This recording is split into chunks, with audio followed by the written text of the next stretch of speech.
Good afternoon, everybody. Happy that you could join us this afternoon. I'm Karen Hills. I manage the Sustainable Farms and Fields program for the Washington State Conservation Commission. And today I'm going to be going over some information on the program and specifically with an eye towards the application window that's currently open for fiscal year 2026. And I have Toyo Garber helping in the background as in case I run into any technical difficulties. And she will be helping monitor the chat as well and dropping links as we go. So for today's agenda, this is what it looks like. We're going to be recording, or we are recording this webinar, and it will be posted on the Sustainable Farms and Fields webpage. Just a housekeeping note. We're going to save the questions until the end. You can either hold on to your question or drop it in the chat, and we will address the questions at the end that come up. And I know we have kind of a variety of folks attending. There's some people that have already applied for and managed Sustainable Farms and Fields projects, and there may be some folks that haven't. So I'm going to try to hit sort of both levels of understanding as we go, and then dive into some questions at the end to get into more detail. So just to start out with a program overview, we are in the fourth fiscal year of funding for Sustainable Farms and Fields. This is a program with the goal of increasing the voluntary adoption of climate smart practices. And of course, climate smart practices are those practices that sequester carbon in soil or vegetation and or reduce greenhouse gas emissions.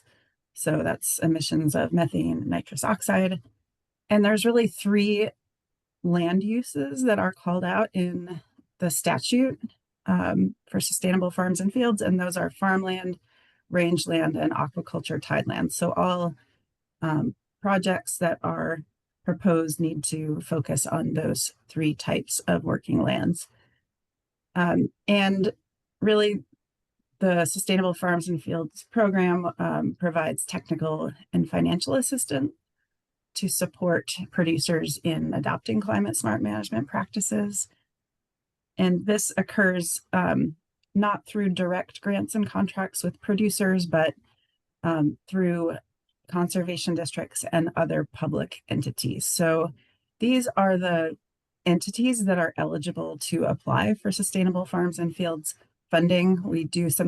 I sometimes have producers contact me, and I always refer them to contact their local conservation district or other public entity. I should say, as we go on in this presentation, that the vast majority of our funding has rolled out through Washington's conservation districts. And so that's really going to be the way that I'm framing this conversation. There may be a few minute details in the way that funding might look in a contract with another public entity. So if there's anyone who's watching this that wants to dig in and have more information on that, I'm happy to address you one-on-one. Okay, so there are 5 basic types of projects within Sustainable Farms and Fields that applicants can specify when they submit their material. You are able to apply for multiple project types in one application, but this is kind of how they're laid out. I'm going to give a brief overview of each of these types. The first is the technical assistance only projects. So these are projects that could include services to producers, such as the development of site-specific carbon farm plans to increase climate smart practices, or could be just focused on outreach, maybe holding a workshop. There has to be a tie-in to climate smart practices. But this funding can support staff time, overhead, travel, things like that.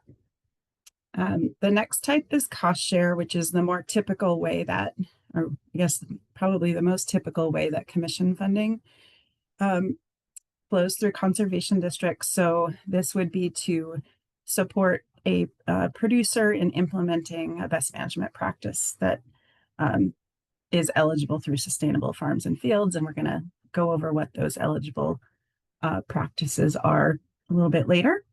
And with cost share, the producer is purchasing the what's needed to implement the project and then being reimbursed by the district at the cost share rate that the district has set for that particular practice. We have equipment sharing. That's another type of project. This has been used by conservation districts that have been interested in purchasing equipment for a climate smart practice, such as no-till drills. There's been quite a few of those that districts have purchased through sustainable farms and fields. And so the district owns the piece of equipment and then rents it out to producers who are interested in using it. Materials, I should say with equipment sharing, there is the ability to apply for some staff time to set up the program, or to, if a trailer is needed for some types of equipment, you can include the trailer in the cost. But things like registration and insurance cannot be included in the award. So there's a few nuances, and when those come up, feel free to reach out with specific questions as those arise. The fourth type is materials and supplies. This is has been used to purchase seedlings, or amendments used for implementing climate smart practices. And these projects are really intended to help producers with trialing a practice on a small portion of their operation, and are usually implemented with little or no technical assistance. And I'm going to talk about a few different ways that those materials and supplies projects can be set up in terms of the funding award a little bit later in the presentation. And then we have demonstration projects. And so these are really meant to showcase practices that, are not commonly used in a region. And there's two different types of demonstration projects, which I'm going to outline here. So type A demonstration projects are really for practices that are currently eligible through sustainable farms and fields, but not commonly used in an area. There has to be an outreach piece of the project. And then type B demonstration projects are used to gather more information about the feasibility and impact of a practice that's not yet eligible. And it has to have that tie-in to carbon sequestration or greenhouse gas emission reduction. And I would encourage anyone who's thinking about applying for a demonstration project to reach out and just talk through some of the ins and outs. These ones are sometimes a little different than other projects, and so I'm happy to just kind of walk through it with folks before they put in their application, or if you're wondering, you have an idea and you're wondering if it's really something that would fit in sustainable farms and fields. Happy to have that conversation. Okay, so as I said, the application window is currently open for sustainable farms and fields for fiscal year 2026. The program runs according to the state fiscal year, so all projects must be completed by June 30th, 2026. And we'll be pulling applications for the first round of review on June 24th at the end of the day. I should say that I anticipate that all of the funding will be allocated in that first round for a couple of reasons. One of the reasons is we had a slight budget reduction in our appropriation from the legislature this year. They cut $180,000 over the biennium. And The other reason I think it's going to be competitive is that last year there was a infusion of Climate Commitment Act funding that was really geared towards livestock focused projects. We do not have that this fiscal year, so I think there's going to be a little more pressure on the main pool of funding. If all of the funds are not allocated and there is additional funding remaining after that June 24th pull, then we will announce another application window. So the maximum cost share per fiscal year per landowner or operator is 100,000, and that is across all commission programs. So if you have a producer that you're working with on applications for various programs, just be aware of that cap. And then the maximum amount that can be awarded to a single applicant, and by applicant here we mean conservation district or other public entity, is 254,000, which is in our guidelines, 20% is the max that can go to one conservation district or other public entity. And in terms of timeline, you can expect to hear back either way on your application, whether it was successful or not, during the second half of August. I know this makes things a little bit tight for some of those fall planting projects. So just wanted to be upfront about the timeline and so that you know kind of what to expect on that. Okay, I'm not going to go through the entire application, but I did want to touch on a couple of things that can sometimes trip people up because they are a bit different than some other commission grant programs. So in the application, you will be asked for a project description and a budget with justification. So essentially, the description is a narrative, and I'm encouraging folks to be as detailed as possible.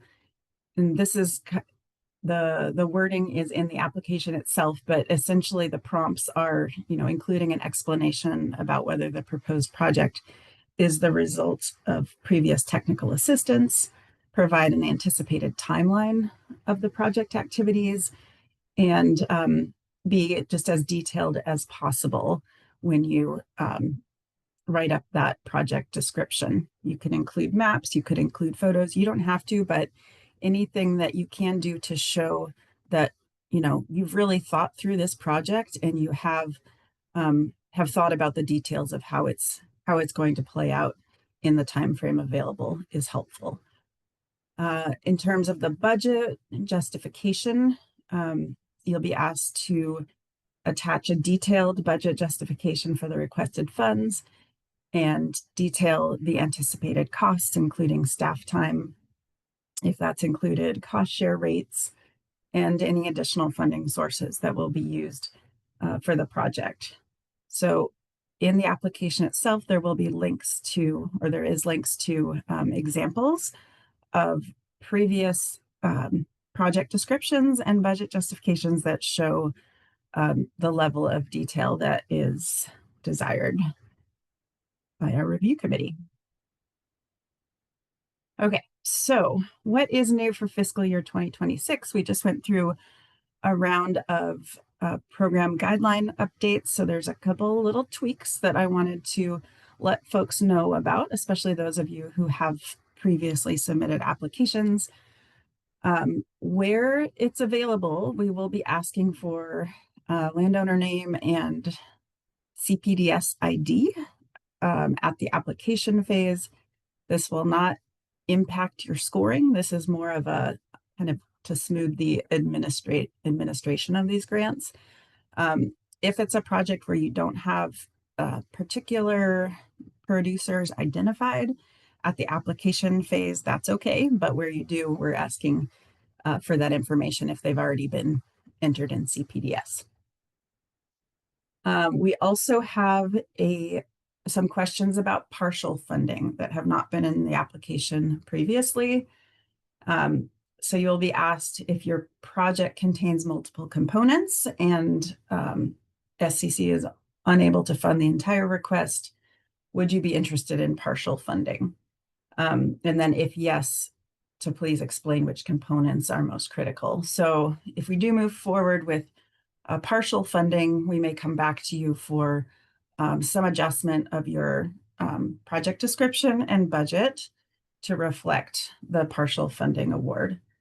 In the past, there's been a lot of questions about lumping versus splitting in applications. And I think that some district staff have been kind of trying to crack the code on the best way to set up an application. The advice that I've given that still applies is if you have a project with multiple components and those components could move forward independently of each other, I suggest submitting them as separate applications. That said, we do have this partial funding question. So it may be a little bit less critical when you make that determination about lumping versus splitting in your applications.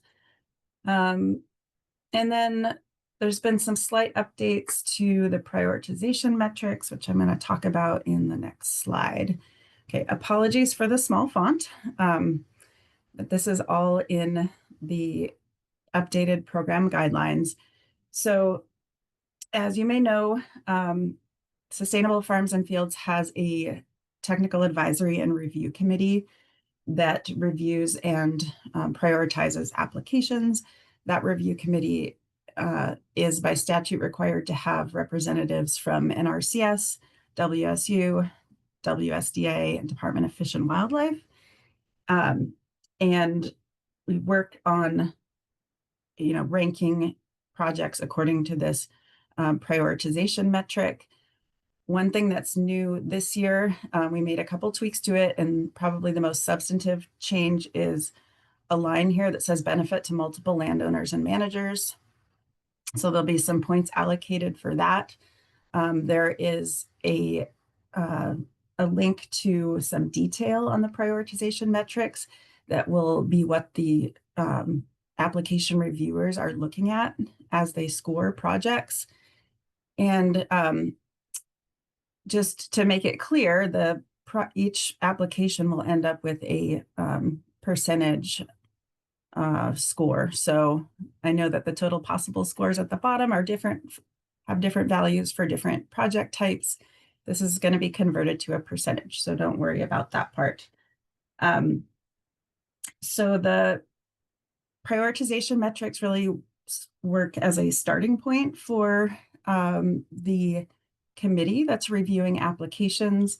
And then the committee can adjust based on spreading funding by commodity type, geography, and farm size. And new this year, the committee has the opportunity to award extra points where SFF funding has not been awarded in the past. So we ask about whether a district and whether a producer, in this case, a specific producer identified in the application, have benefited from SFF funding in the past. So you'll see those new questions there. One other thing to note with this diversity, equity, and inclusion piece of the metric here, we've tightened that up a little bit by using the NRCS definition of historically underserved producers, which includes farmers or ranchers who are beginning, socially disadvantaged, limited resource, or veteran.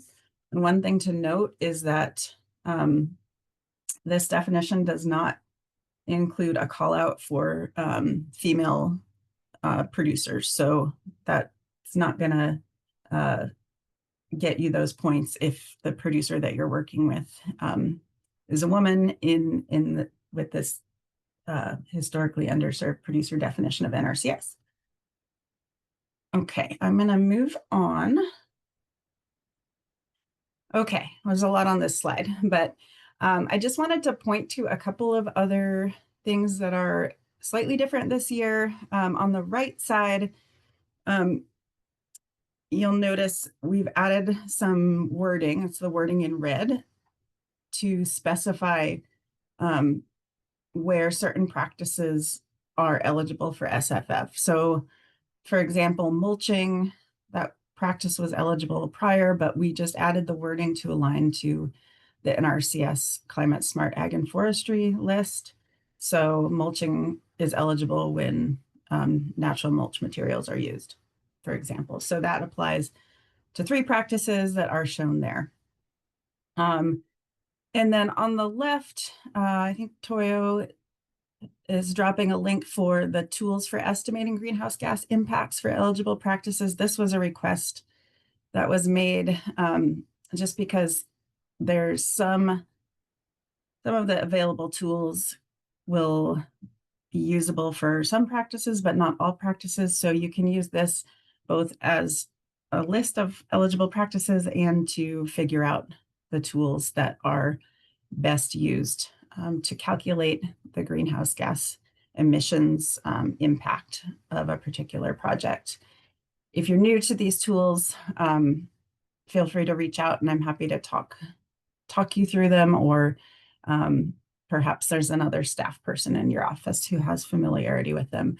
Generally, the Washington Climate Smart Estimator or Comment Planner, which it's based on, are going to be the simplest and most user-friendly. So that's usually what I direct people to use if the practice of interest is available in those tools. Okay, so I mentioned earlier that there are some different approaches for the materials and supplies. And if you're applying for a materials and supplies project, you'll be asked which approach you're interested in using in the application. Don't get too worried about it because if there's questions, I will confirm it with you.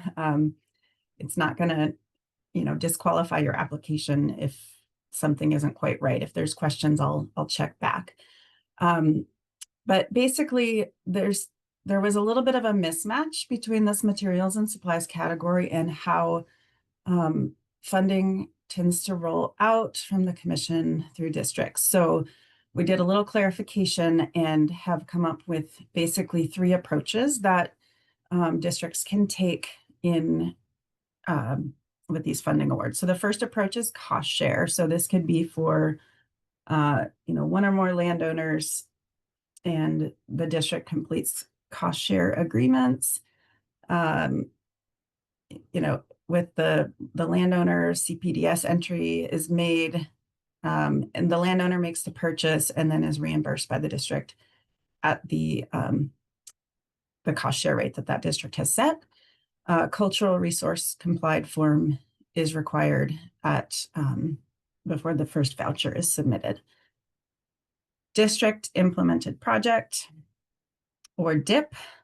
This is where the district makes the purchase and implements the best management practice. So in the case of cover crop seed, this would mean that the district would be planting the seed, which is probably not typically how it works, but in some cases, maybe it could work that way.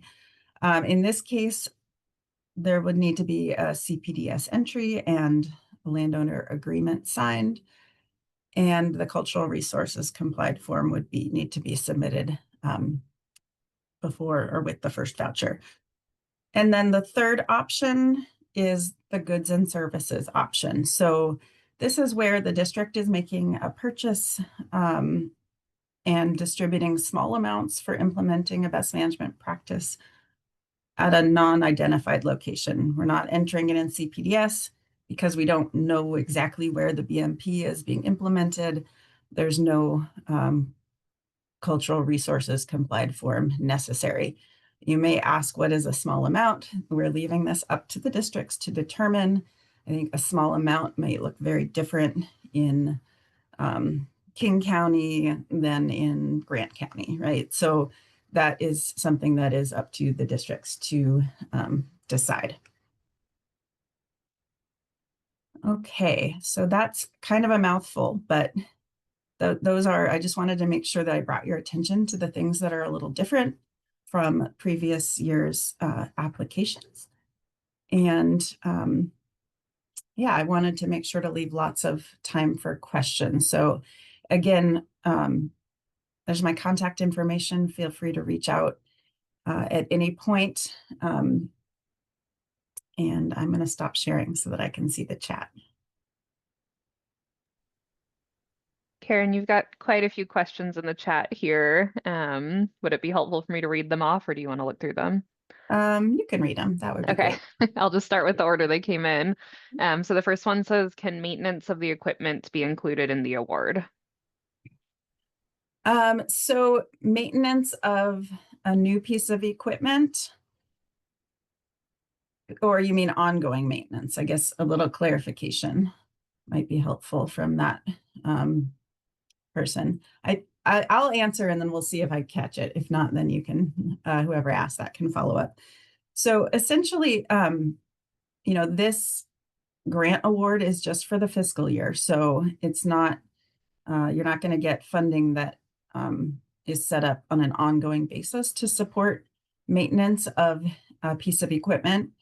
If a district has a piece of equipment that they've purchased in a prior round of sustainable farms and fields, and there's an issue that comes up with it, or they need to put some staff time into getting the word out about that piece of equipment, that can be applied for in another funding round.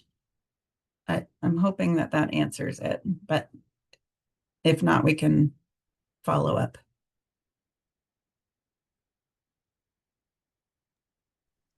All right. Looks like your next one is the funding for demonstration projects included in the 254,000 max per district?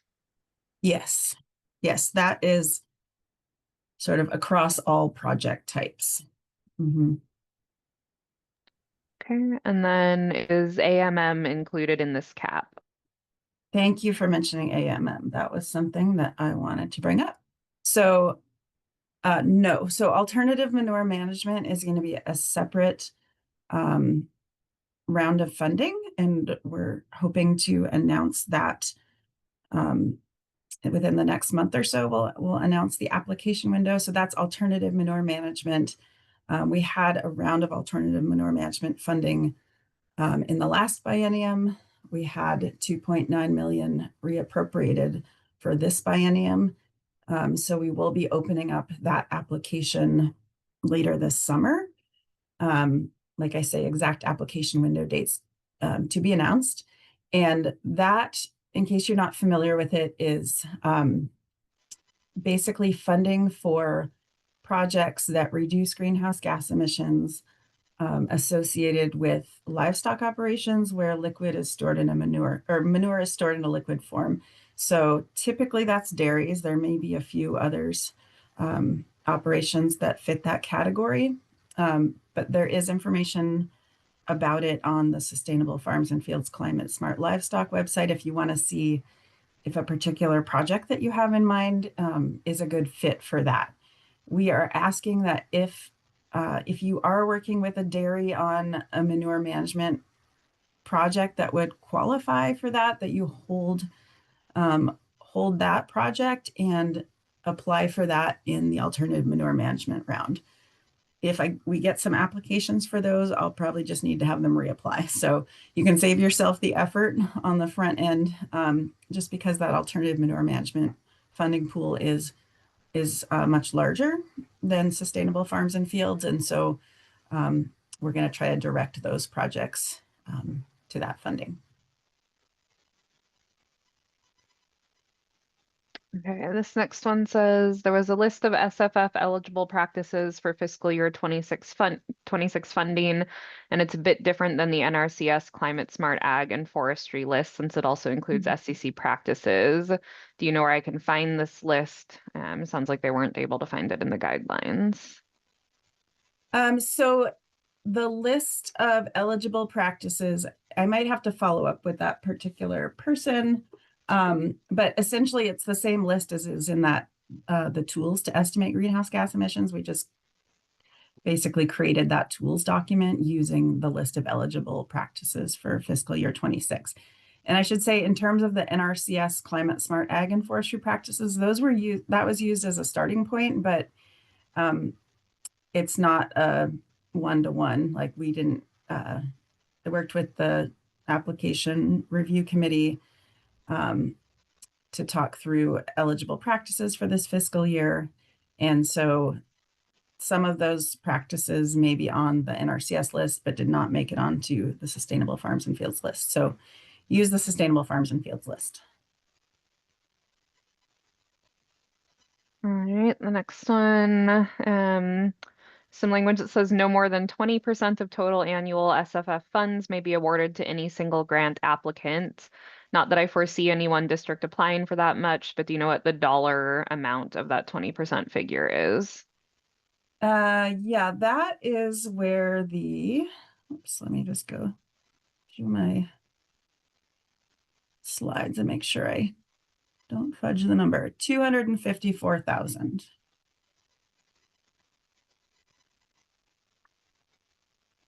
Okay, great.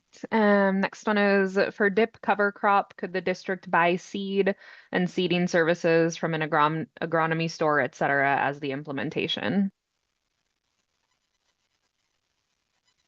That is a good question. I might need to follow up on that because I have not run across that specific question in the past. So I will maybe we'll grab the name of the person who asked that and I will follow It up. it was me, Karen. It was you. Okay, Trevor, thank you. I just don't want to misspeak, so I'll get back with you on that. And these will be added to the frequently asked question document as well. All right, next says, what if an application for materials was submitted with known properties? If we are awarded funding, do we enter those into CPDS and submit CRCS forms? Yes. So in that case, it's just going to be either the cost share route or the dip route, depending on who is implementing. Is it the landowner or is it the district? I have a follow-up question then. So in the past, we have done materials applications for known projects that we've been teeing up through the last round of SFF. Like, we're working with a landowner. Hey, I want to do some pasture seeding. Can you apply on my behalf for the seed? Mm-hmm. So we cannot do those as materials purchases now. It has to be cost share or dip. Yeah, so the materials, so I think the first like fork in the road is this just meant to be a small amount for the landowner to trial, or is it a project that's larger than that? If it's a project that's larger than that, then probably just applying as a cost share, just a straight up cost share project would be the best bet. If it's for trialing, which is really the intent of materials and supplies, then you have kind of the additional options of dip, if the district is in fact doing the planting, or if it's a small amount, then that goods and services, which is sort of tracked less closely in terms of CPDS entry. It's mostly like the seed gets handed out. You don't know exactly where it goes, so you can't do CPDS entry or cultural resources complied form. Got it. Okay, thank you. All right, we have one from Christina in here. It looks like there are 4 questions in here, so I'll read them one at a time. The first one is, would an education stipend or scholarship to landowners or county residents to attend carbon-centric relevant workshops be applicable? We haven't funded that type of thing before, so I would need to double check with fiscal. My hunch is that it might not be, but again, there's some questions that come up that I have not been asked before, so that is one of them, and I will need to double check and follow up with that person. Okay, it looks like all of these are about applicability. So would a stipend to help landowners offset the cost of soil sampling be applicable? We would screen for ag land and not small gardeners and have a cap. This would be used to determine TA and specific carbon smart practices for future plan/project building. I think that could be applied for. Yeah, the soil sampling can be included in an application, the cost of soil sampling. Sorry, I'm just reading it here so I can make sure I'm following it. Yep. Okay, and then we're curious if we could cover staff training with funding. So we have added something to the program guidelines that are about conference attendance. And that is essentially if the staff are, going to a conference to present on the project that they're working on, then that's eligible. If it's just a training, it's typically we're not covering staff training with SFF funds, so it would have to be a pretty specific situation and pretty closely tied to project implementation for that to fly. I know it's a little different with different programs at the commission, but because we have such a limited pot of funding, there's some bounds on that. All right, and then the last one from Christina's group says, we have previously done a project incorporating a biochar amendment that did soil sampling prior to application. We would like to request funding to resample for monitoring after application and to see if there were measurable changes. Would this be applicable?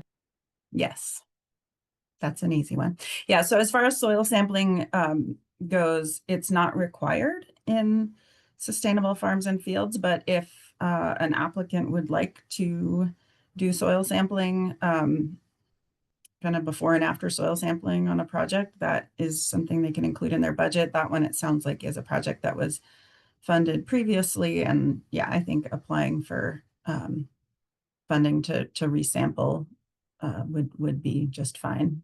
That one, it's a little bit like, I think then probably your next question is going to be what category of project is this? I would probably put it in as a TA only because it's going to be staff time, travel, the expense of the soil analysis. You're not going to have like a BMP implemented as part of it. So I would suggest submitting that as TA only. All right, we got 3 more in the chat. The next one is from Elliot. Are CRMs eligible for award? So for CRMs, if there is a climate tie-in with climate smart practices and working with landowners and land managers on climate smart practices, then spell that out in your application and make that connection clear. If you just put in for, funding, holding CRM meetings, then that is not a tight enough tie. So you need to make that connection pretty explicit in the application. Okay, this next one is from Savannah. It says, if a district is submitting an application for materials and supplies like cover crop seed and anticipates utilizing technical assistance funding, would this still be applied in the materials and supplies category of the application? Yes, you can include technical assistance funding with any of these categories. That would include staff time, overhead, travel, and the cost share category, there's a 25% cap. But yeah, if you need staff time to implement the materials and supplies project, if you need staff time to implement equipment share, just include that in your budget, spell out, how you're getting to the number that you're requesting. And that can be included in the budget. Yeah. All right, and the last one in the chat is from Paul. It says, what is total amount awarded to SCC for SFF for this fiscal year? So that is a good question because I just had a conversation with our CFO on that. So we have an anticipated total of 1.27 million. There's a few little things that are still being figured out, but that's kind of the best number I have at this moment. So essentially, the past biennium there was 3 million. This biennium we took $180,000 hit off that 3 million, and then the cost to administer the program also comes out of that. So we're looking at a total anticipated total pot of 1.27 million this fiscal year. It should be the same next fiscal year unless there's something else that comes out of the blue in the supplemental budget next year. Hope that helps. Not seeing anything else in the chat. I think that was all. Okay, things have died down. I have an alternative manure management question, Karen. Okay, throw it out there. Okay, what about a manure spread, liquid manure spreader that is a type that is not currently used in the county? Would that be something eligible, or is that just too kind of slightly different but not alternative? So it's like a drag behind boom applicator as opposed to a splash gate. So it's more energy efficient and it's spreading the manure out more evenly, but it's still just like a surface applicator. Yeah, I think if there's anticipated to be greenhouse gas emissions reductions from kind of the business as usual situation, switching to that, I think it would be. I might need to double check that, and based on we're still working on finalizing what the request for applications this round. So you might have to hold that Okay. question for a few minutes. No It'll worries. probably look a lot like the next time, but we might have to do a couple little shifts. I see Elaine says, would a liquid separator be an application under the MM grant? Yes. Yes, liquid separators, or solid separators, however you want to name them, those would be great fits for the alternative manure management grant. And the other plus of getting into that funding pool is that one has until the biennium to complete. So you have a longer time frame for that. I anticipate we'll have multiple polls on that just because of the amount of funding.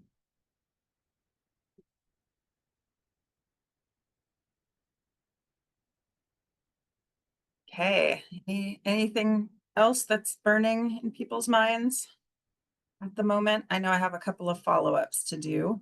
And I guess I just wanted to say,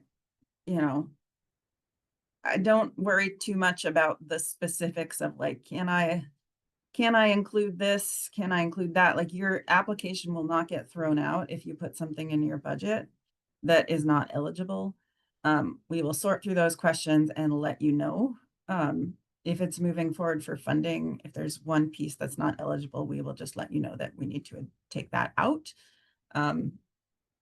But it's great to ask the question, but it's also not something to stress too much about, because we can also address that before the funding award goes out. Okay, thanks everybody. Thank you as always.